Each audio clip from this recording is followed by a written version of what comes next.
ഉമറിന്റെ ഭരണമാണ് നമുക്ക് വേണ്ടത് എന്ന് ബഹുമാന്യനായ ഇന്ത്യ രാജ്യത്തിന്റെ രാഷ്ട്രപിതാവായ ബഹുമാന്യനായ മോഹൻദാസ് കരംചന്ദ് ഗാന്ധി പോലും പറഞ്ഞു. ഈ ഉമറിന്റെ ഭരണമാണ്.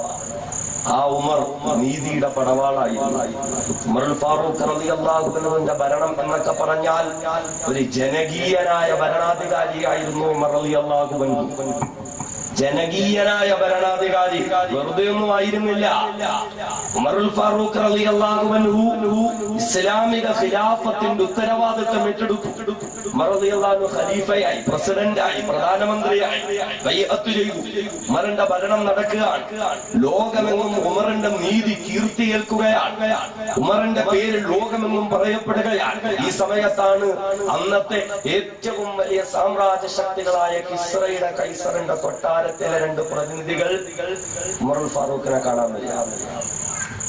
പറഞ്ഞാൽ ഇന്നത്തെ അമേരിക്കയും ജപ്പാനും ഒക്കെ പോലെയുള്ള വികസന രാജ്യങ്ങളിൽ നിന്നും പ്രതിനിധികൾ, അവിടുത്തെ പ്രധാനമന്ത്രിയോ പ്രസിഡന്റോ അംബാസഡർമാരോ വരുക നമ്മുടെ നാട്ടിലേക്ക്, ഇവിടുത്തെ പ്രധാനമന്ത്രിയെ കാണാൻ. അതുപോലെ ഉമർ റളിയല്ലാഹു അൻഹുവിനെ കാണാൻ വേണ്ടി വരിക. അവരിങ്ങനെ മദീനത്ത് വന്നിട്ട് അന്വേഷിക്കും. ഉമറിന്റെ കൊട്ടാരം അവരുടെ സങ്കല്പത്തിൽ ഒരു വലിയ കൊട്ടാരമാണ്. കാരണം ലോകമറിയപ്പെട്ട ചക്രവർത്തിയല്ലേ. അവരിങ്ങനെ വന്ന് അന്വേഷിക്കുക. ഉമറിന്റെ കൊട്ടാരം അവിടെ ഒന്നും കാണുന്നില്ല. കുറെ കുടിലുകളല്ലാതെ ഒന്നും കാണുന്നില്ല. അവസാനം കുറെ അന്വേഷിച്ചിട്ട് ഒരാളെ പിടിച്ചു നിർത്തി. ഈ ഉമറുൽ ഫാറൂഖിന്റെ മദീന അത് തന്നെ. ഉമറിന്റെ വീട് ആ കാണുന്ന ആ ചെറ്റപ്പൂരയാണ്. അവരങ്ങോട്ട് പോയി കഥകിൽ തട്ടി വിളിച്ചു. ഉമറുൽ ഫാറൂഖിന്റെ വീട്. അകത്തുനിന്ന് ശബ്ദം, അതെ ഉമറിന്റെ വീട് ഇതാ. ഉമർ ഇവിടെ ഉണ്ടോ? ഞങ്ങൾ ഉമറിനെ കാണാൻ വേണ്ടി അയൽ രാജ്യത്തിൽ നിന്ന് വന്നിരിക്കുന്ന ആളുകളാ. ഉമർ ഇവിടെ ഉണ്ടോ? ഉമർ ഇവിടെ ഇല്ല. എവിടെ പോയി? പുറത്തേക്ക് പോയി. പുറത്തേക്ക് പോയെന്ന് പറഞ്ഞാൽ ബൈഅത്തിൽ പിറ്റേന്ന് തന്നെ പാസ്പോർട്ട് പിടിച്ച് ലോകം കറങ്ങാൻ പോയെന്നല്ല. വിശപ്പ് കൊണ്ട് ഇരിക്കാൻ വയ്യാത്ത വീട്ടിൽ ഇറങ്ങി പോയേക്ക. വിശപ്പ് കഴിക്കാനൊന്നുമില്ല. ഒരു രാജ്യത്തിന്റെ ഭരണാധികാരി വീട്ടിൽ നിന്ന് പുറത്തോട്ട് ഇറങ്ങിപ്പോയി. അവരന്വേഷിച്ച് നടന്നു. അവസാനം ഒരു മുന്തിരിത്തോട്ടത്തിൽ ഒരു കല്ലിൽ തലവെച്ച് കിടന്നുറങ്ങുക. ഇസ്ലാമിക് റിപ്പബ്ലിക്കിന്റെ പ്രസിഡന്റ് പോയി തട്ടി വിളിച്ചു. ഇങ്ങനെ തട്ടി വിളിച്ചു. കണ്ണു തിരിഞ്ഞു നോക്കി പറഞ്ഞു, കിസ്രയുടെ കൈസറിന്റെ കൊട്ടാരത്തിൽ ആള് വന്നിട്ടുണ്ട്, പ്രതിനിധികൾ വന്നിട്ടുണ്ട്, ഭരണാധികാരിയെ കാണാൻ. ഇവരെ സ്വീകരിക്കണ്ടേ? സ്വീകരിക്കണം, അതാണ് മാന്യത. ഉമർ റളിയല്ലാഹു അൻഹു ചാടി എഴുന്നേറ്റ് കണ്ണുകളൊക്കെ തിരുമി അവരെ ഇങ്ങനെ സ്വീകരിച്ചു. ഞങ്ങളുടെ നാട്ടിലേക്ക് നിങ്ങൾക്ക് സ്വാഗതം. അറിയോ, സാമ്രാജ്യ ശക്തികളുടെ ഭാഗത്തു നിന്നുമുള്ള പ്രതിനിധികൾ ഉമറിനെ കാണാൻ മദീനത്തേക്ക് വന്നപ്പോൾ അവരെ സ്വീകരിക്കാൻ വേണ്ടി എഴുന്നേറ്റ് നിന്നിരുന്ന ഉമർ റളിയല്ലാഹു അൻഹു ധരിച്ചിരുന്ന വസ്ത്രത്തിന്റെ അവസ്ഥ എന്താണെന്നറിയോ?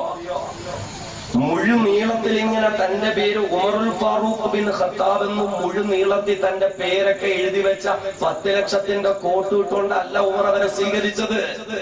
ഉമറുൽ ഫാറൂഖ് റളിയല്ലാഹു അൻഹു എഴുന്നേറ്റ് നിന്ന് അവരെ സ്വീകരിക്കുമ്പോൾ അംഗീകരിക്കപ്പെട്ട ചരിത്രകാരന്മാർ പറയുന്നു, അന്ന് ഉമർ ധരിച്ചിരുന്ന ആ കോട്ടിൽ 14 ഭാഗത്ത് കീറിപ്പോയതിന്റെ പേരിൽ തുണ്ടം വെച്ച് തച്ചിട്ടുണ്ടായിരുന്നു. വെറുതെ അല്ല ഗാന്ധിജി പറഞ്ഞത് ഇന്ത്യയിൽ ഉമറിന്റെ ഭരണം നടപ്പിലാക്കപ്പെടണമെന്ന്. വെറുതെ അല്ല, പൊതുജനത്തിന്റെ വേദനകൾ അടുത്തറിഞ്ഞ ആളായിരുന്നു ഉമർ. ലോക ചരിത്രത്തിലാദ്യമായി ജനസമ്പർക്ക പരിപാടി എന്ന മഹത്തായ പരിപാടിക്ക് തുടക്കം കുറിച്ചത് ബഹുമാന്യനായ സയ്യിദുനാ ഉമറുൽ ഫാറൂഖ് റളിയല്ലാഹു അൻഹു അല്ലേ? ജനസമ്പർക്ക പരിപാടി എന്ന് പറഞ്ഞാൽ ജനങ്ങളുടെ പ്രശ്നങ്ങൾ അറിയാൻ ജനങ്ങളിലേക്ക് ഇറങ്ങുമായിരുന്നു ഉമർ. ജനങ്ങളിലേക്ക് ഇറങ്ങുമായിരുന്നു. വേഷപ്രച്ഛന്നനായി ഉമർ ഇങ്ങനെ യാത്ര ചെയ്യുമായിരുന്നു. ഉമർ ഒരു ഭരണാധികാരി അല്ല, ആ ഒരു വേഷം ഉമറിനുണ്ടായിരുന്നില്ല. എങ്കിൽ പോലും തിരിച്ചറിയാൻ പറ്റാത്ത നിലയിൽ ഉമർ റളിയല്ലാഹു അൻഹു നടക്കുമായിരുന്നു. രാത്രികളിൽ പോലും. എന്തിനാ? ജനങ്ങളുടെ പ്രശ്നങ്ങൾ നേരിട്ടറിയാൻ, എന്നിട്ട് അത് പരിഹരിക്കാൻ. അത്രയ്ക്കും മാതൃകാപരമായി ലോകത്തിന് ഭരണം കാണിച്ചു കൊടുത്ത മഹാനായ ചക്രവർത്തിയായിരുന്നു സയ്യിദുനാ ഉമറുൽ ഫാറൂഖ് റളിയല്ലാഹു അൻഹു. നീതിപരമായ ഭരണം. പൊതുജനത്തിന് സമാധാനം കൊടുക്കുന്നതായ ഭരണം, പൊതുജനത്തെ ബുദ്ധിമുട്ടിക്കാത്തതായ ഭരണം, പട്ടിണിപ്പാവങ്ങളുടെ പട്ടിണി മാറ്റാൻ വേണ്ടി കഷ്ടപ്പെട്ടിരുന്ന ഉമർ റളിയല്ലാഹു അൻഹു ഓരോ ദിവസവും പാതിരാത്രിയുടെ നിശബ്ദതയിൽ ഉറക്കത്തിൽ തന്നെ ചാടിയെഴുന്നേറ്റ് പൊട്ടിക്കരഞ്ഞുകൊണ്ട് ഉമർ പറയുമായിരുന്നു, നാഥാ, അല്ലാഹുവേ, നീ എന്റെ കയ്യിലേക്ക് ഈ ജനങ്ങളുടെ ഉത്തരവാദിത്വം ഏൽപ്പിച്ചിട്ടുണ്ട് എങ്കിൽ പടച്ചവരെ, ഇവരിൽ ഒരാളുടെ ഭാഗത്ത് പോലും എന്നിൽ നിന്ന് നീ അനീതി ഉണ്ടാക്കല്ലേ അല്ലാ. യൂഫ്രട്ടീസ് ടൈഗ്രീസ് നദീതീരത്തെങ്ങാണ് ഒരാട്ടുംകുട്ടി പട്ടിണി കിടന്ന് ചത്തുപോയാൽ പടച്ചവനെ, നാളെ നിന്റെ കോടതിയിൽ ഈ ഉമറിനും മറുപടി പറയേണ്ടി വരുമല്ലോ അല്ലാ. ഒരാട്ടുംകുട്ടി പട്ടിണി കിടന്ന് ചത്തുപോയാലും അതേ നാളെ അല്ലാഹുവിന്റെ കോടതിയിൽ ഈ ഉമർ മറുപടി പറയേണ്ടി വരില്ലേ എന്ന് പറഞ്ഞുകൊണ്ട് കണ്ണീരൊടിച്ച് വിലപിച്ച് കിടന്നിരുന്ന ഉമറുണ്ടല്ലോ. ആ ഉമർ റളിയല്ലാഹു അൻഹു പട്ടിണി പാവങ്ങളുടെ പ്രശ്നമറിഞ്ഞ ഉമറാ. ആ ഉമർ അധികാരത്തിന്റെ കസേരയിലിരുന്ന് കറങ്ങിക്കറഞ്ഞിരുന്ന ഉമറായിരുന്നില്ല. ആ ഉമർ തന്റെ കയ്യിലേക്ക് കിട്ടിയ അധികാരത്തിൽ മതുമറന്നുകൊണ്ട്, അതിലിങ്ങനെ സർവസ്വം നടന്നുകൊണ്ട്, തന്റെ പണം കൊണ്ട് അഹങ്കരിച്ച് മേഘം ഇറങ്ങിയ ഉമറായിരുന്നില്ല. ആ ഉമർ ഫാറൂഖ് റളിയല്ലാഹു അൻഹു പൊതുജനത്തെ കഷ്ടപ്പെടുത്തിയ ഉമറായിരുന്നില്ല. ആ ഉമർ ഫാറൂഖ് റളിയല്ലാഹു അൻഹു പാവപ്പെട്ടവരെ അവഗണിച്ച ഉമറായിരുന്നില്ല. ഉമർ ഫാറൂഖ് റളിയല്ലാഹു അൻഹു തന്റെ ഭരണത്തിന്റെ കീഴിലുള്ള ജനങ്ങളുടെ അവസ്ഥകളറിയാൻ ദമാസ്കസിലേക്ക് യാത്രയാവുകയാ. അങ്ങനെ ദമാസ്കസിലേക്ക് സർക്കാരിന്റെ മകൻ ഉമർ ഫാറൂഖ് റളിയല്ലാഹു അൻഹു ചെല്ലുമ്പോൾ അവിടെ ഭരണ ചുമതല ഏൽപ്പിച്ചിരിക്കുന്ന ഗവർണർ ഉൾപ്പെടെയുള്ള ഉദ്യോഗസ്ഥർ വന്ന് ഉമറിനെ സ്വീകരിച്ചു. കാര്യങ്ങളൊക്കെ ഉമർ അന്വേഷിച്ചു. പെട്ടെന്നതാ പള്ളിയിൽ നിന്ന് ബാങ്ക് വിളിക്കുമ്പോൾ ഉമർ റളിയല്ലാഹു അൻഹു നിസ്കാരത്തിന് വേണ്ടി പള്ളിയിലേക്ക് കടന്നു ചെല്ലുമ്പോ ഉമർ കാണുന്ന കാഴ്ച എന്താ? ഉമർ കാണുന്ന കാഴ്ച എന്താ? ആ പള്ളിയുടെ വാതിലിൽ കുറെ പാവങ്ങൾ കൈനീട്ടിക്കൊണ്ടിരിക്കുകയാ. കുറെ പാവങ്ങൾ ഒരു നേരത്തെ ഭക്ഷണത്തിന് വേണ്ടി കൈനീട്ടി യാചിച്ചുകൊണ്ടിരിക്കുകയാ.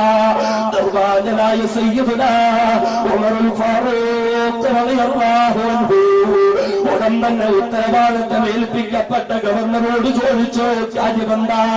ഇവരിങ്ങനെ പള്ളിയുടെ മുന്നിൽ വന്ന് കൈനീട്ടുന്നത് എന്തുകൊണ്ടാ? ഇവര് പട്ടിണിയാകാൻ കാരണമെന്താ? ഇവർക്ക് ഈ ബുദ്ധിമുട്ട് വരാൻ കാരണമെന്താ? ഉടനെ ഉത്തരവാദിത്തപ്പെട്ട ഉദ്യോഗസ്ഥന്മാര് കാരണം അറിയിച്ചു, യാ അമീറുൽ മുഅ്മിനീൻ, അല്ലയോ ബഹുമാനനായ ഉമർ തങ്ങളെ, ഇവര് നമ്മുടെ നാട്ടിൽ താമസിക്കുന്ന അമുസ്ലിം സഹോദരീ സഹോദരങ്ങളാ. ഇവർക്ക് പണമില്ല, ഇവർക്ക് സകാത്തിന്റെ വിഹിതം കൊടുക്കാൻ അർത്ഥമില്ല. അതിന്റെ പേരിൽ ഇവര് പട്ടിണിക്കാരാ. ഓരോ ദിവസവും നിസ്കാരത്തിന്റെ സമയത്ത് ഇവരിവിടെ വരും. നിസ്കരിച്ച നിസ്കാരങ്ങളിൽ ഇറങ്ങുന്നവർ എന്തെങ്കിലുമൊക്കെ കൊടുക്കും. അതുകൊണ്ട് അന്നത്തെ ദിവസം ഭക്ഷണം വാങ്ങി കഴിക്കും. ഉമർ റളിയല്ലാഹു അൻഹുവിനോട് ഇത് പറഞ്ഞപ്പോ പെട്ടെന്ന് പള്ളിയിലേക്ക് വെച്ച കാലിതാ ഉമർ കുഞ്ഞിലേക്ക് വലിക്കുകയാ. കോപം കൊണ്ട് ഉമറിന്റെ കണ്ണുകൾ ചുമക്കുന്നു, ഉമറിന്റെ ശരീരം നിറയ്ക്കുന്നു, ഉമറിന്റെ ശബ്ദമതാ ഉയരുന്നു. കല്ലത്തുമൂഹുൽ ജിസിയ ഹത്താ ഇദാ ലുഅഫതറത്തുമൂഹ്. ഉമർ ചോദിക്കുകയാ, ഉമറിന്റെ ഭരണത്തിന്റെ കീഴിൽ താമസിക്കുന്ന ജനങ്ങളിൽ നിന്ന് കൃത്യമായി ടാക്സ് പിടിച്ചു വാങ്ങിയിട്ട്, കൃത്യമായി നികുതി പിടിച്ചു വാങ്ങിയിട്ട് ആ ജനങ്ങളിൽപ്പെട്ട ആളുകൾ പട്ടിണി പാവങ്ങളായപ്പോ അവരെ തെണ്ടാൻ വേണ്ടി പറഞ്ഞു വിട്ടിരിക്കുകയാണ്. ഉമറിന്റെ ഭരണത്തിന്റെ കീഴിൽ പാടില്ല. ഉടൻ തന്നെ ഇവരുടെ പട്ടിണി മാറ്റാനുള്ള സംവിധാനമുണ്ടാക്കി, അവരെ പുനരധിവസിപ്പിക്കാനുള്ള സംവിധാനമുണ്ടാക്കി. അതൊരു തീർപ്പാക്കിയിട്ട് മാത്രമാ ഉമറുൽ ഫാറൂഖ് റളിയല്ലാഹു അൻഹു പള്ളിയിലേക്ക് പോയി നിസ്കാരത്തിന് നേതൃത്വം കൊടുത്തതെങ്കിൽ എന്റെ സഹോദരങ്ങളെ ചിന്തിക്കുക.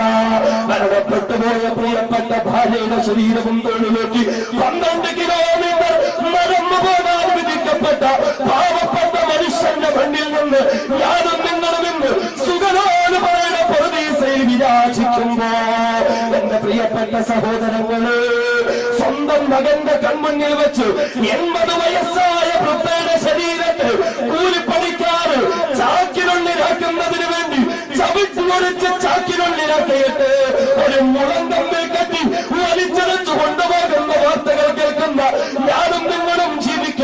സർവ്വസ്വാതന്ത്ര്യത്തിന്റെ മതേതരത്തിന്റെ രാജ്യമായ ഞാനും നിങ്ങളും അനുവസിക്കുന്ന ഈ രാജ്യത്ത് ബഹുമാനരായ സയ്യിദുനാ ഉമറുൽ ഫാറൂഖ് റളിയല്ലാഹു അൻഹുവിന്റെ ഭരണ പുരോഗതികൾ ഉണ്ടാകണമെന്ന് രാഷ്ട്രപിതാവ് പറഞ്ഞത് വെറുതെയാണോ?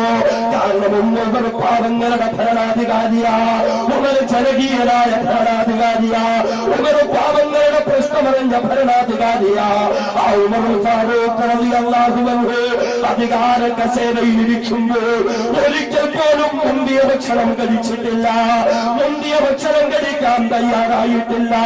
ആരോ ഒരു ദിവസം മുന്തിയ ഭക്ഷണം കൊണ്ട് ഉമറുൽ ഫാറൂഖിന്റെ മുന്നിലേക്ക് വെച്ചു കൊടുക്കുമ്പോ ഉമർ ആ ഭക്ഷണം നീക്കി വെക്കുകയാ. ഉമറേ, ഒരിക്കലെങ്കിലും ഒന്ന് കഴിക്കൂ ഉമറേ എന്ന് ഉമറുൽ ഫാറൂഖിനോട് പറയുമ്പോ ആ ഉമർ തിരിച്ചു ചോദിച്ചത്, ഞാനത് കഴിക്കാം, പക്ഷേ എന്റെ ഭരണത്തിന്റെ കീഴിലുള്ള മുഴുവൻ ജനങ്ങൾക്കും ഇതുപോലുള്ള ഭക്ഷണമുണ്ടെങ്കിൽ ഈ ഉമറും ഇത് കഴിക്കാം, അതല്ല എങ്കിൽ എനിക്ക് വേണ്ട എന്ന് പറഞ്ഞ് പാവങ്ങളുടെ വേദനയറിഞ്ഞ് പാവങ്ങളുടെ പ്രശ്നങ്ങളറിഞ്ഞ് അവരോടൊപ്പം നിന്നുകൊണ്ട് അവരുടെ പ്രശ്നങ്ങൾ പരിഹരിച്ചു കൊടുത്ത ജനകീയനായ ഭരണാധികാരി, നീതിയുടെ പടവാനായ ബഹുമാനനായ സയ്യിദുനാ ഉമറുൽ ഫാറൂഖ് റളിയല്ലാഹു അൻഹു. പാവങ്ങളുടെ വേദനയറിഞ്ഞു ഉമർ, അവരുടെ പട്ടിണി അറിഞ്ഞു ഉമർ, അവരുടെ പ്രശ്നങ്ങൾ അറിഞ്ഞു ഉമർ. ആര്? ഒരു കാലത്ത് ജനങ്ങളെ ദ്രോഹിച്ച് നടന്ന ഉമർ, ജനങ്ങളുടെ കൈവെട്ടിയും കാലുവെട്ടിയും പണം സമ്പാദിച്ചിരുന്ന ഉമർ, കൊട്ടേഷൻ പണി നടത്തിയ ഉമർ, അല്ലാഹുവിന്റെ ഖുർആനിന്റെ സന്ദേശങ്ങൾ അറിഞ്ഞു പൊതുജനത്തിന്റെ ഒരു നിസ്വാർത്ഥ സേവകനായി മാറിയെങ്കിൽ, പാവങ്ങൾക്ക് സമാധാനവും അവർക്ക് പുനരധിവാസവും നേടിക്കൊടുക്കുന്ന ഒരു ഭരണാധികാരിയായി മാറിയെങ്കിൽ ഈ ഉമറാണ് സഹോദരങ്ങളെ നമുക്ക് ഓരോരുത്തർക്കും മാതൃക. പാവങ്ങളുടെ ബുദ്ധിമുട്ടറിയുന്ന ഉമർ, പാവങ്ങളുടെ പ്രശ്നങ്ങൾ അറിയുന്ന ഉമർ. അതെ, ഉമറിന്റെ നാട്ടിലെ ഏറ്റവും പരമദരിദ്രൻ അത് ഭരണാധികാരി ഉമർ തന്നെയായിരുന്നു. ഹബീബായ റസൂൽ പകർന്നു കൊടുത്ത രാഷ്ട്രീയം, അല്ലാഹുവിന്റെ ഹബീബ് പകർന്നു കൊടുത്ത പൊതുസേവനം, അത് അധികാരത്തിന് വേണ്ടിയായിരുന്നില്ല, അത് പണത്തിന് വേണ്ടിയായിരുന്നില്ല, അത് സ്വർണമഞ്ചത്തിലോ അല്ലെങ്കിൽ സിംഹാസനത്തിലോ കിരീടം വെച്ച് വിരാജിക്കുന്നതിന് വേണ്ടിയായിരുന്നില്ല. പിന്നെയോ പടച്ചവന്റെ പൊരുത്തത്തെ കരുതി ജനസേവനം എന്ന നിലയിലായിരുന്നു സയ്യിദുനാ ഉമറുൽ ഫാറൂഖ് റളിയല്ലാഹു അൻഹു ഇസ്ലാമിക ഖിലാഫത്ത് ഏറ്റെടുത്തതെങ്കിൽ, തന്റെ കീഴിലുള്ള ജനങ്ങളുടെ മുസ്ലിമുകളും അമുസ്ലിമുകളുമായ ജനങ്ങളുടെ ഉത്തരവാദിത്വം ഏറ്റെടുത്തുവെങ്കിൽ, പൊതുജനത്തിന്റെ പ്രശ്നങ്ങളും വേദനകളും അറിഞ്ഞു അത് പരിഹരിക്കാൻ ഉമറുൽ ഫാറൂഖ് റളിയല്ലാഹു അൻഹു മുൻപന്തിയിലുണ്ടായിരുന്നെങ്കിൽ, അൽഹംദുലില്ലാഹ്, ഈ വേദിയിൽ നിന്ന് അഭിമാനത്തോടുകൂടി ഞാൻ പറയട്ടെ, അൽഹംദുലില്ലാഹ്, നുസ്റത്തുൽ മസാക്കീന്റെ പ്രവർത്തകർ, ഈ ഒരു ചെറുപ്പക്കാർ, വിരലിലുണ്ടാവുന്നവർ 10-14 പേർ, അൽഹംദുലില്ലാഹ്, കഴിഞ്ഞ 4 വർഷവും ഈ ഒരു വർഷവും ചേർത്ത് 5 വർഷമായി നമ്മുടെ മുന്നിൽ ആ ചെറുപ്പക്കാർ, ആ സഹോദരങ്ങളെ നടത്തിക്കൊണ്ടിരിക്കുന്ന മാതൃകാപരമായ പ്രവർത്തനങ്ങളുണ്ട്. വിശുദ്ധമായ ദീനുൽ ഇസ്ലാമിന്റെ മാനവിക വീക്ഷണങ്ങളെയും ഇസ്ലാമിന്റെ പൊതുജന സഹായ ഹസ്തങ്ങളുടെ സന്ദേശങ്ങളെയും അൽഹംദുലില്ലാഹ് നല്ല രീതിയിൽ പൊതുസമൂഹത്തിലേക്ക് എത്തിക്കുന്നതിന് വേണ്ടി നിസ്വാർത്ഥവും നിഷ്കളങ്കവുമായ പ്രവർത്തനങ്ങളുമായി മുന്നോട്ട് കടന്നു വന്നവർ അല്ലാഹു അവരെ സ്വീകരിക്കുമാറാകട്ടെ. ഞാൻ ഓർക്കുന്നു, കഴിഞ്ഞ വർഷം ഇതേ രീതിയിൽ നുസ്റത്തുൽ മസാക്കീൻ എന്ന വിഷയം, സാധു സംരക്ഷണം എന്ന വിഷയം സംസാരിച്ചു. അന്ന് ഞാൻ ഈ സദസ്സിൽ വെച്ച് പറഞ്ഞിരുന്നു, എന്റെ ഒരുപാട് സദസ്സുകളിൽ പറയുന്നത് പോലെ ഞാൻ ഇവിടെയും പറഞ്ഞിരുന്നു, നാം മുസ്ലിമുകളാണ്, പൊതുജനത്തെ സേവിക്കേണ്ടവരാണ്. അത് മുസ്ലിമാകട്ടെ അമുസ്ലിമാകട്ടെ, ഒരു നേരത്തെ ഭക്ഷണമെങ്കിലും കൊടുക്കാൻ കഴിഞ്ഞാൽ അതാണ് നമ്മുടെ ഏറ്റവും വലിയ സമ്പത്ത്. കഴിഞ്ഞ പ്രാവശ്യമൊക്കെ വിനീതനം പറഞ്ഞിരുന്നു. അതിന്റെ ഭാഗമായി ഓർമ്മപ്പെടുത്തി, നമ്മുടെ നബിദിനാഘോഷത്തിന്റെ പേരിൽ എത്ര പണം ലൈറ്റിന് വേണ്ടി, മൈക്കിന് വേണ്ടി, സൗണ്ടിന് വേണ്ടി, വണ്ടിക്ക് വേണ്ടി ഒക്കെ നമ്മൾ ചെലവഴിച്ചു. ഈ പണമൊക്കെ നമ്മൾ സ്വരൂപിച്ചിട്ട് ഹബീബായ അഷ്റഫുൽ ഖൽഖ് മുത്തുളി മുഹമ്മദ് മുസ്തഫ സല്ലല്ലാഹു അലൈഹി വസല്ലമ തങ്ങളുടെ ആ ജന്മദിനത്തിന്റെ അന്ന് തൊട്ടടുത്തുള്ള ആശുപത്രിയിലേക്ക് ഒന്ന് പോയാൽ ഒരു നേരത്തെ ഭക്ഷണത്തിന് ഗതിയില്ലാത്തവരുണ്ടാവും, ഒരു നേരത്തെ മരുന്നിന് വകയില്ലാത്തവരുണ്ടാവും. ഉണ്ടാവും, അവർക്ക് കൊടുക്കുന്നത്, അവർക്ക് ഭക്ഷണം കൊടുക്കും. ഞാനത് പറഞ്ഞിട്ട് പോയി. അൽഹംദുലില്ലാ ഈ വർഷം ഇവിടെ വന്നപ്പോൾ എനിക്കറിയാൻ കഴിഞ്ഞത് ഈ ചെറുപ്പക്കാർ പലരും കളിയാക്കി, പലരും കുറ്റപ്പെടുത്തി, പലരും ഇതൊക്കെ നടക്കുമോ എന്ന് ചോദിച്ചു. എങ്കിലും അൽഹംദുലില്ലാ ഉസ്താദേ, കരുനാഗപ്പള്ളി ഹോസ്പിറ്റലിൽ ഞങ്ങൾ കൊണ്ട് കഴിയുന്ന രീതിയിൽ കഴിഞ്ഞ വിശുദ്ധ റബീഉൽ അവ്വൽ 12 ഹബീബായ അഷ്റഫുൽ ഖൽഖ് നബിയുനാ മുഹമ്മദ് മുസ്തഫ സല്ലല്ലാഹു അലൈഹി വസല്ലമ തങ്ങളുടെ ജന്മദിനത്തിന്റെ അന്ന് കുറെ പട്ടിണി പാവങ്ങൾക്ക് ഭക്ഷണം കൊടുക്കാൻ കഴിഞ്ഞു. ഇതായിരുന്നു സയ്യിദുനാ ഉമർ ഫാറൂഖ് റളിയല്ലാഹു അൻഹുവിന്റെയും ജീവിത സന്ദേശം. പട്ടിണി പാവങ്ങളുടെ പ്രശ്നങ്ങൾ അറിയുക, അവരെ സേവിക്കുക, അവർക്ക് വേണ്ടി കർമ്മരംഗത്തേക്ക് കടന്നു വരിക. അൽഹംദുലില്ലാ എനിക്ക് ഇവരുടെ ഓരോ കാര്യങ്ങൾ വളരെ സന്തോഷമാണ് തോന്നിയത്. ഇന്നിപ്പോ 27 പേർക്ക് ധനസഹായം, 2 പെൺകുട്ടികളുടെ കല്യാണം, ഒരു ഹൈന്ദവ കുടുംബത്തിൽപ്പെട്ട ഒരു പാവം പെൺകുട്ടിയുടെ വിവാഹത്തിന് വേണ്ടിയുള്ള അല്പം പണം, അതേപോലെ തന്നെ ഈ പരിപാടിയുമായി ബന്ധപ്പെട്ട് ഒരുപാട് സഹോദരങ്ങൾ സംഭാവനകൾ അർപ്പിച്ചു. ഈ ലൈറ്റ് ആൻഡ് സൗണ്ടിന്റെ ആളുകൾ 1 ഗ്രാം സ്വർണം നൽകി. അതേപോലെ ഭക്ഷണത്തിന്റെ ഏർപ്പാടുകൾ അൽഹംദുലില്ലാ ഒരു ഹൈന്ദവ സഹോദരൻ, അടുത്ത വർഷത്തേക്കുള്ള പാചകം മറ്റൊരു സഹോദരൻ ഏറ്റിരിക്കുകയാണ്.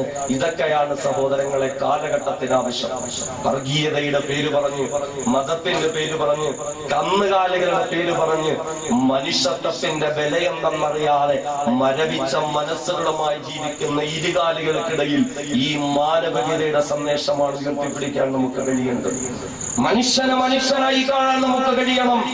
ഒരു മനുഷ്യനും വേദനിക്കാത്ത, ഒരു മനുഷ്യനും ബുദ്ധിമുട്ടില്ലാത്ത, മാനുഷിക മൂല്യങ്ങളെ പരിഗണിക്കുന്ന, മനുഷ്യത്വം വറ്റിവരണ്ടിട്ടില്ലാത്ത മനസ്സുകൾക്ക് ഉടമകളായി ഞാനും നിങ്ങളും ജീവിക്കാൻ അല്ലാഹു റബ്ബുൽ ഇസ്സത്ത് തൗഫീഖ് നൽകുമാറാകട്ടെ. ബഹുമാനനായ ഉമർ റളിയല്ലാഹു അൻഹു പഠിപ്പിച്ച സന്ദേശം അതാണ്. മനുഷ്യനെ മനുഷ്യനായി വേണം നമ്മൾ കാണാൻ. ആ മനുഷ്യന്റെ വേദനകൾ നമ്മൾ അറിയണം, മനുഷ്യന്റെ പ്രശ്നങ്ങൾ നമ്മൾ അറിയണം. അതും മതം നോക്കാതെ പരിഹരിക്കാൻ നമുക്ക് കഴിയണം. ബഹുമാനനായ സയ്യിദുനാ ഉമർ റളിയല്ലാഹു അൻഹുവിന്റെ മുന്നിലേക്ക് ഒരു ജൂത പെണ്ണ് കടന്നു വരികയാണ്. യാ അമീറുൽ മുഅ്മിനീൻ, അല്ലയോ ബഹുമാനനായ ഉമർ തങ്ങളെ, ഞങ്ങളുടെ പ്രിയപ്പെട്ട നേതാവേ. ഒരു ജൂത പെണ്ണ് കടന്നു വന്ന് കണ്ണീരൊടുക്കി ഉമറിന്റെ മുന്നിൽ പറയുന്നു, ഉമറേ, ഞാൻ താമസിക്കുന്ന നാട് താങ്കളുടെ ഭരണത്തിന്റെ കീഴിലുള്ള നാടാ. അവിടെ നിങ്ങൾ ഉത്തരവാദിത്തം ഏൽപ്പിച്ച ഒരു ഗവർണറുണ്ട് കാര്യങ്ങളൊക്കെ നോക്കി നടത്താൻ. നല്ല ഭരണമാണ് കാഴ്ചവെക്കുന്നത്. ഇസ്ലാമിക സന്ദേശങ്ങളൊക്കെ എടുത്തുകഴിഞ്ഞ് ഒരുപാട് ആളുകൾ ഇസ്ലാമിലേക്ക് കടക്കുന്നുണ്ട് ഉമറേ. അതിന്റെ പേരിൽ ഇസ്ലാമിൽ ഇങ്ങനെ ആള് കൂടി വരികയാ ഉമറേ. ഉമറേ, അങ്ങനെയുള്ള ആ നാട്ടില് പള്ളിയുടെ തൊട്ടടുത്താണ് ഞാൻ ജീവിക്കുന്നത് ഉമറേ. മുസ്ലിം പള്ളിയുടെ തൊട്ടടുത്തായി ജൂലപ്പെണ്ണ് ജീവിക്കുന്നത് ഉമറേ. ഉമറേ, മുസ്ലിമുകൾ കൂടുന്നതിനനുസരിച്ച് പള്ളി ഇങ്ങനെ വിശാലമാക്കേണ്ടി വരികയാ. അങ്ങനെ പള്ളി വിശാലമാക്കി എന്റെ വീട് പോലും പള്ളിക്കേക്ക് വിട്ടുകൊടുക്കേണ്ടെന്ന അവസ്ഥ വന്നു. ഈ സമയത്ത് ഉത്തരവാദിത്വം ഏൽപ്പിക്കപ്പെട്ട ഗവർണർ വന്നിട്ട് എന്റെ വീട് പോലും പള്ളിക്ക് വേണ്ടി വിട്ടുകൊടുക്കുമോ എന്ന് ചോദിച്ചു ഉമറേ. എന്നാൽ ഞാൻ എന്റെ പൂർവകാല പിതാക്കന്മാരുടെ സ്മരണകൾ ഉറങ്ങുന്ന വീട്, എന്റെ ബാല്യകാലത്തിന്റെ ചരിത്രങ്ങൾ ഉറങ്ങുന്ന വീട്, ആ വീട് വിട്ടുകൊടുക്കാൻ എനിക്ക് മനസ്സ് വരുന്നില്ല ഉമറേ. 3 ലക്ഷം വില തരാമെന്ന് എനിക്ക് പറഞ്ഞു, പുതിയൊരു വീട് വെച്ച് തരാമെന്ന് പറഞ്ഞു, ചോദിക്കുന്നത് എന്തും തരാമെന്ന് പറഞ്ഞു. പക്ഷേ എനിക്ക് ആ വീട് വിട്ടുകൊടുക്കാൻ മനസ്സ് വന്നില്ല. അവസാനം അവിടുത്തെ ഗവർണർ നിർബന്ധിതനായി എന്നെ ബലാത്കാരമായി വീട്ടിൽ നിന്ന് പിടിച്ചിറക്കി. അതിനേക്കാൾ എത്രയോ ഈ വ്യക്തി വിലയും വസ്തുവും സ്ഥലവുമൊക്കെ എനിക്ക് വേണ്ടി മാറ്റിവെച്ച് അദ്ദേഹം എന്റെ വീട് പോലും പള്ളിയാക്കിയ ഉമറേ. എന്നാൽ ഉമറേ, ഈ ജൂതപ്പെണ്ണ് പരാതി പറയുന്നു ഉമറേ, എന്റെ വീട് എനിക്ക് തിരികെ വേണം ഉമറേ. എത്ര ഇരട്ടി വില തരാമെന്ന് പറഞ്ഞാലും, ഏത് വസ്തുവകകൾ തരാമെന്ന് പറഞ്ഞാലും എന്റെ ആ വീട് വിട്ടു തരാൻ എനിക്ക് കഴിയില്ല ഉമറേ. നീതിമാനായ ഉമറേ, എന്റെ വിഷമം താങ്കൾ അറിയണം ഉമറേ. ബഹുമാനനായ ഉമറിന്റെ കണ്ണുകൾ നിറഞ്ഞൊഴുകി. ഉമർ റളിയല്ലാഹു അൻഹു തന്റെ ഭരണത്തിന്റെ കീഴിൽ താമസിക്കുന്ന ഒരു ജൂത പെണ്ണ്, ആ പെണ്ണിൽ ഇങ്ങനെ ഒരു ഗതി വന്നല്ലോ എന്നോർത്ത് ഉമറിന്റെ കണ്ണുകൾ നിറഞ്ഞൊഴുകി. ഉമർ ആ പെണ്ണിനോട് പറഞ്ഞു, സഹോദരി നിങ്ങൾ അല്പം ക്ഷമിക്കുക. എന്നിട്ട് ഉമർ പെട്ടെന്ന് തന്നെ ആളെ അയച്ചുകൊണ്ട് ആ നാട്ടിലെ ഗവർണറെ വിളിപ്പിക്കുകയാ. എന്നിട്ട് അദ്ദേഹത്തിന് നിർദ്ദേശം കൊടുക്കുകയാ, ഈ പാവപ്പെട്ട ജൂതപ്പെണ്ണ് അവളിൽ നിന്ന് പിടിച്ചെടുത്ത വീട് അവൾക്ക് തിരിച്ചു കൊടുക്കുക. പള്ളിയുടെ വികസനം നടന്നില്ലെങ്കിലും പ്രശ്നമില്ല, അവളുടെ വീട് നിങ്ങൾ അവൾക്ക് തിരിച്ചു കൊടുക്കുക. അവൾ വിഷമിച്ചതിന്റെ പേരിൽ എന്ത് നഷ്ടപരിഹാരമാണോ അവൾ ആവശ്യപ്പെടുന്നത് അതെല്ലാം അവൾക്ക് നൽകുക, അതെല്ലാം അവൾക്ക് നൽകുക. എന്ന് മാത്രമല്ല, പള്ളിയുടെ വികസനത്തിന്റെ പേരിൽ ഒരു മുസ്ലിമായ ഒരു ജൂത സമുദായത്തിൽപ്പെട്ട പെണ്ണിനെ വിഷമിപ്പിച്ച താങ്കള് ഇനി ആ സ്ഥാനത്ത് തുടരാൻ അർഹതയുള്ള ആളല്ല. അതുകൊണ്ട് ജോലി രാജിവെച്ചുകൊണ്ട് മദീനത്തേക്ക് മടങ്ങുക. പള്ളിയുടെ വികസനത്തിന്റെ പേരിലായാലും അതൊരു പാവപ്പെട്ട ജൂത പെണ്ണിന്റെ കണ്ണീര് ഭൂമിയിൽ വീഴാൻ പാടില്ല എന്നാഗ്രഹിച്ചുകൊണ്ട് തന്റെ ഭരണത്തിന്റെ കീഴിലുള്ള മുഴുവൻ ജനങ്ങളുടെയും വിഷമങ്ങൾ തന്റെ സ്വന്തം വിഷമമായി കണ്ട് ഏറ്റവും വലിയ മാനവ സൗഹാർദ്ദത്തിന്റെ മധുരോദാഹരണമായി എന്റെയും നിങ്ങളുടെയും മുന്നിൽ തിളങ്ങി നിൽക്കുന്ന വിളങ്ങി നിൽക്കുന്ന ബഹുമാനനായ സയ്യിദുനാ ഉമറുൽ ഫാറൂഖ് റളിയല്ലാഹു അൻഹു ജനങ്ങളുടെ പ്രശ്നങ്ങളൊക്കെ സ്വന്തം പ്രശ്നമായി കാണാനുള്ള ഒരു മനസ്സ്, മതം നോക്കാതെ, ജാതി നോക്കാതെ, മറ്റൊന്നും പരിഗണിക്കാതെ മാനവ സൗഹാർദ്ദത്തിന്റെ ഉദാത്ത ഉദാഹരണമായി മാറിയില്ലേ? ഒന്ന് ചിന്തിച്ചു നോക്കെ. ആ ഉമർ റളിയല്ലാഹു അൻഹു ജെറൂസലേം വഴി കടന്നു വരുമ്പോൾ നിസ്കരിക്കാനുള്ള സമയമായി. നമ്മൾ അറിയേണ്ടുന്ന ചരിത്രമാണ്. നിസ്കരിക്കേണ്ട സമയമായ ഖലീഫയായ അമീറുൽ മുഅ്മിനീനായ ഉമർ റളിയല്ലാഹു അൻഹു പെട്ടെന്ന് വുദുവെടുത്ത് വഴിയുടെ ഒരു സൈഡിൽ നിസ്കരിക്കാൻ ആരംഭിച്ചു. ഉമർ തങ്ങളുടെ നാട്ടിലൂടെ കടന്നു പോകുന്ന ഉമർ, നമ്മളുടെയൊക്കെ ഉത്തരവാദിത്തം ഏൽപ്പിക്കപ്പെട്ട ഉമർ വഴിവക്കിൽ എവിടെയോ നിന്ന് പ്രാർത്ഥിക്കുന്നു എന്നറിഞ്ഞിട്ട് കുറെ നല്ലവരായ ക്രൈസ്തവ പാതിരിമാർ പെട്ടെന്ന് ഓടി വന്നു. ഉമറിന്റെ കൈ പിടിച്ചിട്ട് പറഞ്ഞു, ഉമറേ, ഇല്ല, ഞങ്ങളുടെ ഖലീഫയായ ഉമർ വഴിവക്കിൽ നിസ്കരിക്കാൻ ഞങ്ങൾ അനുവദിക്കില്ല, അതിന് ഞങ്ങൾ സമ്മതിക്കില്ല, ഞങ്ങൾക്കത് കഴിയില്ല. അതുകൊണ്ട് ഉമറെ വരിക, ഞങ്ങളുടെ ചർച്ച ഞങ്ങൾ സൗകര്യം ചെയ്തു തരാം, താങ്കൾ അതിന്റെ ഒരു ഭാഗത്ത് നിസ്കരിക്കുക. റളിയല്ലാഹു പുഞ്ചിരി തൂക്കിക്കൊണ്ട് പറഞ്ഞു, വേണ്ട സഹോദരങ്ങളെ, വേണ്ട, ഞാൻ ഇവിടെ തന്നെ നിസ്കരിക്കാം. വീണ്ടും ആ സഹോദരങ്ങൾ പറഞ്ഞു, പറ്റില്ല ഉമറേ, അതല്ല, ഞങ്ങൾക്കിത് കണ്ടിട്ട് സഹിക്കുന്നില്ല, ഞങ്ങളുടെ ക്ഷണം താങ്കൾ സ്വീകരിക്കണം, താങ്കൾ വന്നിട്ട് ഞങ്ങളുടെ ചർച്ചിൽ പ്രാർത്ഥിച്ചു കൊള്ളുക. അപ്പോഴും ഉമർ റളിയല്ലാഹു പറഞ്ഞു, സഹോദരങ്ങളെ, ഭൂമി മുഴുവനും പടച്ചവൻ ഞങ്ങൾക്ക് പള്ളിയാക്കി തന്നിരിക്കുക, ശുദ്ധിയുള്ള എവിടെ വേണമെങ്കിലും ഞങ്ങൾക്ക് നിസ്കരിക്കാം, കുഴപ്പമില്ല, ഞാൻ ഇവിടെ നിസ്കരിക്കാം. അവസാനമാ ക്രൈസ്തവ പാതിരിമാരുടെ വിഷമത്തോടു കൂടി പറഞ്ഞു, ഉമറേ, ഞങ്ങൾ ക്രിസ്ത്യാനികളായതുകൊണ്ടാണോ താങ്കൾ ഇത് സ്വീകരിക്കാത്തത്? പെട്ടെന്ന് ഉമർ ഫാറൂഖ് റളിയല്ലാഹു പറഞ്ഞു, അല്ല, അതുകൊണ്ടൊന്നുമല്ല, പിന്നെയോ, ഞാൻ ഇന്ന് നിങ്ങളോടൊപ്പം വന്ന് നിങ്ങൾ കെട്ടിയുണ്ടാക്കിയ ക്രൈസ്തവ ദേവാലയത്തിന്റെ ഏതെങ്കിലും ഒരു ഭാഗത്ത് ഒരു മുസല്ല വിരിച്ച് ഉമർ ഫാറൂഖ് 2 റക്അത്ത് നിസ്കരിക്കാം. ഞാൻ 2 റക്അത്ത് നിസ്കരിച്ചാൽ അത് കഴിഞ്ഞ് ഞാനങ്ങ് മടങ്ങിപ്പോകും. ഉമർ നിസ്കരിച്ച സ്ഥലമാണത്. പിൽക്കാലത്ത് എപ്പോഴെങ്കിലും ഏതെങ്കിലും എന്റെ അനുയായികളിൽ ആരെങ്കിലും വന്നിട്ട് ഇത് ഞങ്ങളുടെ ഉമർ നിസ്കരിച്ച സ്ഥലമാണ്, ഞങ്ങൾക്ക് അവകാശപ്പെട്ടതാണ്, അതുകൊണ്ട് ഇത് ഞങ്ങൾക്ക് തരിക എന്ന് പറഞ്ഞ് എന്തിന് 2 സമുദായങ്ങൾക്കിടയിൽ പ്രശ്നമുണ്ടാക്കണം? അതിനു വേണ്ടിയിട്ടാണ് ഞാൻ ഒഴിഞ്ഞു മാറിയത്. ഇതല്ലേ സഹോദരങ്ങൾ ഏറ്റവും വലിയ മാനവ സൗഹാർദ്ദം? ഇതല്ലേ ഏറ്റവും വലിയ സന്ദേശം? നമുക്കിടയിൽ 1000 വട്ടം ചർച്ച ചെയ്യേണ്ടുന്ന സംഭവങ്ങളാണ്. ഏറ്റവും വലിയ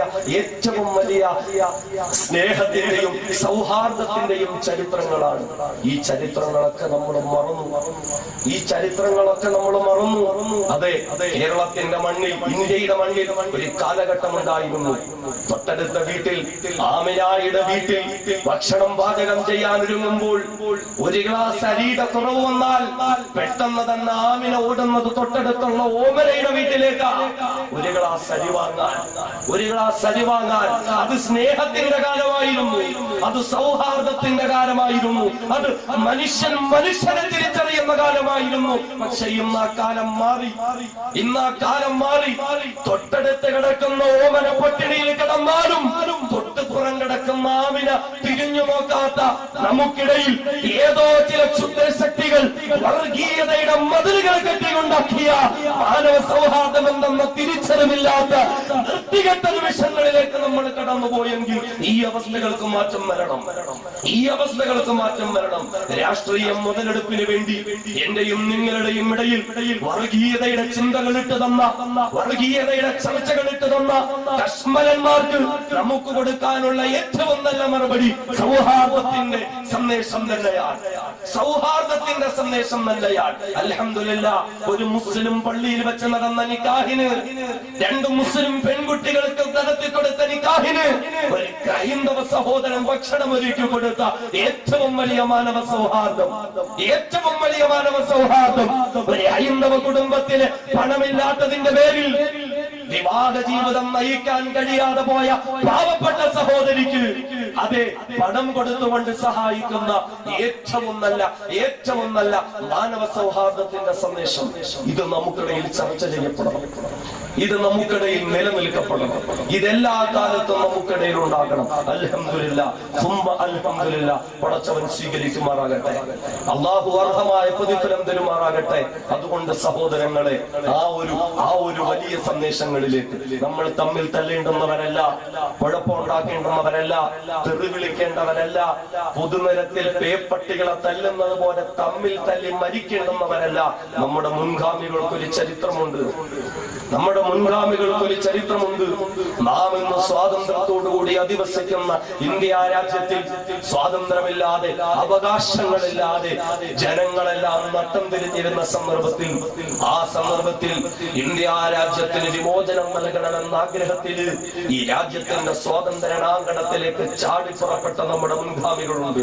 അവർക്കിടയിൽ മതത്തിന്റെ അതിർവരമ്പുകൾ ഉണ്ടായിരുന്നില്ല, അവർക്കിടയിൽ മതത്തിന്റെയോ വർഗീയതയുടെയോ പ്രശ്നങ്ങൾ ഉണ്ടായിരുന്നില്ല. നാം പഠിക്കണം ചരിത്രം. ബഹുമാന്യനായ വക്കം അബ്ദുൽ ഖാദർ നേതാജി സുഭാഷ് ചന്ദ്ര ബോസിന്റെ ഇന്ത്യൻ നാഷണൽ ആർമിയിൽ ചേർന്നുകൊണ്ട് രാജ്യത്തിന്റെ സ്വാതന്ത്ര്യത്തിന് വേണ്ടി പടപൊരുതാൻ ഒരുങ്ങുമ്പോൾ അങ്ങനെ ജപ്പാനിൽ നിന്നും 20 ആളുകളെ 4 ടീമുകളായി ഇന്ത്യയിലേക്ക് പറഞ്ഞു വിടുകയാണ് അന്നത്തെ പട്ടാളക്കാർ. അന്നവർ കടന്നു വരുമ്പോൾ വക്കം അബ്ദുൽ ഖാദർ എന്ന മുസൽമാൻ, ആ മുസൽമാൻ 5 പേരുള്ള ഒരു ടീമിലെ അംഗമായിരുന്നു. വക്കം അബ്ദുൽ ഖാദർ എന്ന മുസൽമാൻ, ആ മുസൽമാനുള്ള ടീമിന് നേതൃത്വം കൊടുത്തത് കുഞ്ഞനന്തം നായർ എന്ന ഹൈന്ദവനായിരുന്നു. കുഞ്ഞനന്തം നായർ ഹിന്ദു ആയതുകൊണ്ട് മുസ്ലിമായ വക്കം അബ്ദുൽ ഖാദർ അയാൾ പറയുന്നതൊക്കെ അനുസരിക്കണോ, അയാളുടെ കൂടെ നിൽക്കണോ എന്ന ചിന്ത അവർക്കിടയിൽ ഉണ്ടായില്ല. നമ്മുടെ രാജ്യത്ത് സമാധാനം ഉണ്ടാകണം, രാജ്യത്ത് ശാന്തി ഉണ്ടാകണം, അതുകൊണ്ട് നാം ഓരോരുത്തരും ഒരുമിച്ച് നിൽക്കണം എന്ന ചിന്ത അവർക്കുണ്ടായിരുന്നു. അവസാനം മദ്രാസ് ഹൈക്കോടതിയിൽ അവരെ തൂക്കിക്കൊല്ലാൻ കൊണ്ടു നിർത്തുമ്പോൾ വക്കം അബ്ദുൽ ഖാദർ ബ്രിട്ടീഷുകാരുടെ മുഖത്ത് നോക്കി പറഞ്ഞത്, എനിക്കൊരാഗ്രഹമുണ്ട്, പറ്റുമോ? എന്താണ് നിന്റെ ആഗ്രഹം? എന്നെ ഇവിടെ തൂക്കിക്കൊല്ലുമ്പോൾ ഇതേ കയറിന്റെ മറുഭാഗത്ത് തന്നെ എന്റെ സുഹൃത്തിനെയും ഞങ്ങൾക്ക് ഒന്നിച്ച് ഈ രാജ്യത്തിന് വേണ്ടി ജീവൻ അർപ്പിക്കാൻ നിങ്ങളൊരവസരം ഉണ്ടാക്കി തരുമോ എന്ന് ചോദിച്ച മാനവ സൗഹാർദ്ദത്തിന്റെ സന്ദേശം എന്തുകൊണ്ട് നശിച്ചുപോയി സഹോദരങ്ങളെ?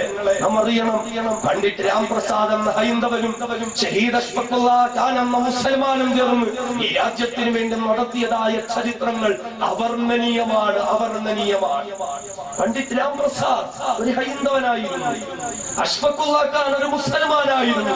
രണ്ടുപേരും ഒന്ന് ചേർന്ന് ബ്രിട്ടീഷുകാരുടെ പണവുമായി ചീറിപ്പാഞ്ഞു പോകുന്ന ട്രെയിനിൽ പോലും ഒന്നിച്ചു കയറി കൊള്ളയടിക്കാൻ തയ്യാറായ, ഈ രാജ്യത്തിന് വേണ്ടി ജീവിതം അർപ്പിക്കാൻ തയ്യാറായ ഒരു ഹൈന്ദവനും ഒരു മുസൽമാനും. അവസാനം രണ്ടുപേരെയും പോലീസ് പിടികൂടി 2 ഭാഗത്തേക്ക് കൊണ്ടുപോയി.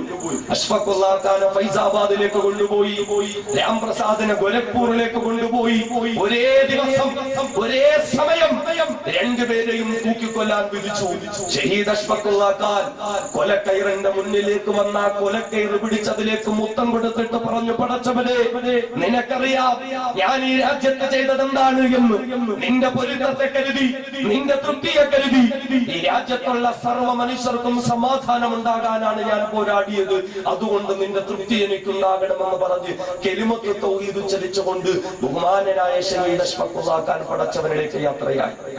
അതേസമയം ഗോരഖ്പൂരിന്റെ ജയിലിൽ തന്റെ മുന്നിൽ തൂങ്ങിയാടുന്നതായ കൊലക്കയറിന്റെ മുന്നിലേക്ക് വന്ന ഹൈന്ദവനായ പണ്ഡിറ്റ് രാംപ്രസാദ്, ആ പണ്ഡിറ്റ് രാംപ്രസാദ് തന്റെ മുന്നിൽ ചിരിച്ചുകൊണ്ട് നിൽക്കുന്ന വെള്ളപ്പട്ടാളക്കാരുടെ മുഖത്ത് നോക്കിയിട്ട് പറഞ്ഞു, നിർത്തടാ, നീയൊക്കെ എന്ത് കരുതി ഇന്ന് നിന്റെയൊക്കെ അധികാരം ഉപയോഗിച്ച് അഷ്ഫഖുല്ലാ ഖാൻ എന്ന എന്റെ കൂട്ടുകാരനായ മുസൽമാനെ തൂക്കിക്കൊന്നു, ഒരു പണ്ഡിറ്റ് രാംപ്രസാദ് എന്ന ഹൈന്ദവനെ തൂക്കിക്കൊന്നു. പക്ഷേ ഇതിവിടെ അവസാനിക്കുന്നില്ല. ഈ രാജ്യത്ത് വീണ്ടും മതസൗഹാർദ്ദത്തിന്റെ, മാനവ സൗഹാർദ്ദത്തിന്റെ വക്താക്കളുണ്ടാകും. ആയിരക്കണക്കിന് പണ്ഡിറ്റ് രാംപ്രസാദ് എന്ന ഹൈന്ദവന്മാർ ഇവിടെ ഉണ്ടാകും. ആയിരക്കണക്കിന് ഷഹീദ് അഷ്ഫഖുല്ലാ ഖാൻ എന്ന മുസൽമാന്മാർ ഇവിടെ ഉണ്ടാകും. ഭരണകൂട ഭീകരവാദത്തിനെതിരെ മാനവ സൗഹാർദ്ദത്തോടുകൂടി ആ ഹൈന്ദവനും മുസൽമാനും ഈ രാജ്യത്ത് പ്രവർത്തിക്കുക തന്നെ ചെയ്യുമെന്ന് പറഞ്ഞ് ഈ രാജ്യത്തിന് വേണ്ടി ജീവാർപ്പണം നടത്തിയ പണ്ഡിറ്റ് രാംപ്രസാദ് എന്ന ഹൈന്ദവന്റെ ശബ്ദം എന്തുകൊണ്ട് നമുക്കിടയിൽ നിന്നില്ലാതെയായി പോയി? എന്തുകൊണ്ട് ഇത് അസ്തമിച്ചു പോയി? അതുകൊണ്ട് മാറ്റമുണ്ടാകട്ടെ, അതുകൊണ്ട് മാറ്റമുണ്ടാകട്ടെ. വർഗീയതയെ നമുക്ക് വലിച്ചെറിയാം, അസഹിഷ്ണുതയെ നമുക്ക് വലിച്ചെറിയാം. എന്തെങ്കിലും നിസാര കാര്യത്തിന്റെ പേരിൽ തമ്മിൽ തല്ലാനോ കൊല്ലാനോ കൊലവിളിക്കാനോ പ്രശ്നങ്ങൾ അറിയാതെയോ ജീവിക്കേണ്ടവരല്ല നമ്മൾ. നമുക്കൊന്നു ചേർന്ന് സമാധാനത്തിന്റെ വക്താക്കളായി മുന്നോട്ട് പോകാം. സർവേശ്വരനും കാരുണ്യവാനുമായ തമ്പുരാൻ നമുക്ക് ഓരോരുത്തർക്കും അതിന് തൗഫീഖ് നൽകുമാറാകട്ടെ.